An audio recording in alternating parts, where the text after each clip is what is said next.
En deux mots, en fait, la leucocratie, c'est un modèle d'organisation, donc de gouvernance, d'organisation interne, qui est complètement différent de ce qu'on trouve dans la majorité des organisations, qui est un système de hiérarchie pyramidale basé sur le contrôle, pour être en fait un modèle qui est vraiment basé sur la confiance et l'autonomie de rôle. Donc c'est un nouveau modèle qui est inspiré notamment de holacratie et d'autres nouveaux modèles d'organisation. Donc en fait on s'est inspiré de la recherche et de la pratique actuelle pour concevoir un modèle sur mesure pour l'oïko. L'objectif finalement de la mise en place de la leucocratie, c'était vraiment de développer un modèle organisationnel qui soit totalement aligné avec les valeurs qui étaient déjà là à la création de l'oïko, avec vraiment l'idée de créer une structure, une organisation où chacun puisse contribuer complètement avec tout son potentiel, toutes ses capacités, ses talents, pour contribuer à la mission, à la raison d'être de l'organisation. En l'oïkocratie, finalement, comme je disais, une des spécificités, c'est qu'on n'a pas une équipe de professionnels qui sont dédiés, par exemple, qu'aux ressources humaines. On a cette équipe talent qui est composée de personnes qui travaillent chacune aussi dans les rôles, dans les équipes opérations. Donc ça, c'est un dispositif qui est très intéressant pour la prévention et la réponse des questions des risques liés à la santé mentale, parce que en fait, ça permet d'avoir des personnes qui sont sensibles à l'humain, vraiment au sein de toutes les équipes, donc de manière décentralisée. Elles sont à l'écoute de leurs collaborateurs, de leur stress, de leur bien-être, et puis elles sont là sur le terrain. Avec cette sensibilité-là, elles peuvent adresser les problèmes ou les transférer. La motivation au travail, c'est énorme, donc ça amène vraiment du plaisir au travail et donc du bien-être et du sens, parce qu'on peut s'impliquer, on est libre de s'impliquer dans les différents projets, dans les différents rôles, les différentes équipes où on a de l'intérêt, où on a des compétences. Et c'est valorisé, donc c'est extrêmement motivant.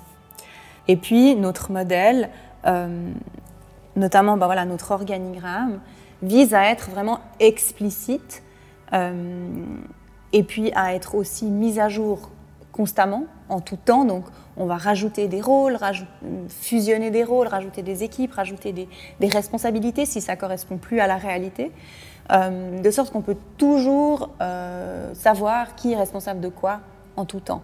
Et puis, rôle égale autonomie. Donc, ça enlève une grosse source de frustration grâce à la transparence, au système vraiment explicite de l'organisation. Les risques et les défis pour la santé mentale sont totalement différents en fait que dans une organisation classique. Effectivement, c'est plus proche des risques que peuvent avoir des entrepreneurs.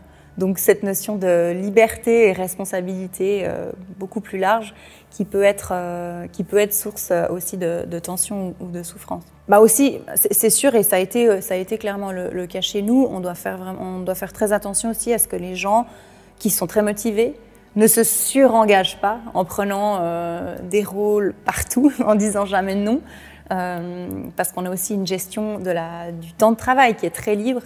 Donc si on est très motivé et très engagé, on peut déborder. Donc c'est quelque chose sur lequel il faut être très vigilant, que les gens ne se grillent pas.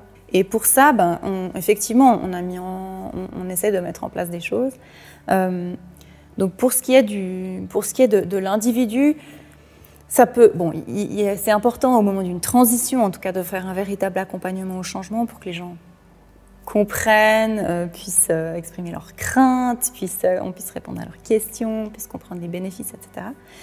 Il y a un coaching individualisé qui peut être nécessaire, notamment pour des positions de leadership qui doivent vraiment réussir à changer de style de leadership si ce n'était pas la manière dont ils avaient l'habitude de travailler.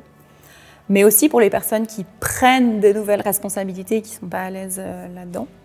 C'est important de mettre en place des formations comme je le disais, pour des aspects très soft skills, quoi, développement des compétences individuelles, que ce soit pour la communication, le leadership, les dynamiques de groupe.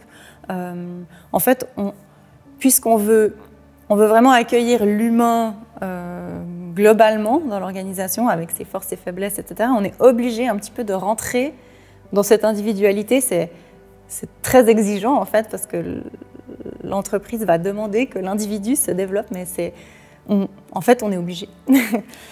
Pour pouvoir prendre soin de la santé psychique et la santé des collaborateurs, le premier pas, évidemment, c'est déjà de mesurer d'une certaine manière, donc de faire le suivi.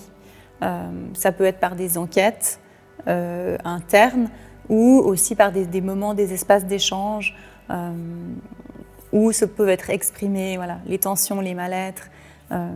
Et ça, c'était notamment mon rôle aussi d'organiser ce genre de moments d'échange. On a mis par exemple en place récemment chez l'ECO ce qu'on appelle les self-checks. C'est des moments d'échange. On en prévoit 4 à 6 par année entre une personne et puis 2 ou 3 de ses collègues, donc à choix. Souvent, il y a le rôle talent, qui est cette personne qui a cette fibre humaine dans l'équipe, mais d'autres personnes de confiance. Et puis, c'est un moment où la personne va être amenée à réfléchir elle-même aux conditions de son bien-être au travail, finalement. Que ce soit son niveau de stress, de motivation et d'efficience, elle va réfléchir à quels sont les facteurs qui impactent négativement dans son travail ces éléments, et puis qu'est-ce qu'elle peut mettre en œuvre, et potentiellement avec l'aide de la personne qu'elle a en face, pour améliorer son équilibre au travail. Et ça amène vraiment une posture d'autoréflexion, de dire « ok, de quoi j'ai besoin pour me sentir bien, pour être efficace, pour être pas trop stressée, etc. » Et ça se fait d'une manière plutôt peer-to-peer. Je pense sincèrement que c'est l'avenir du travail. Je suis convaincue que le monde se porterait vraiment mieux si toutes les organisations allaient dans cette direction, de prendre les adultes pour des adultes et de leur donner confiance, autonomie, et puis de permettre à chacun d'exprimer son potentiel et de contribuer à l'entreprise, au succès de l'entreprise ou de l'organisation. C'est motivant, ça donne du sens, et donc ça contribue énormément au plaisir et au bien-être au travail.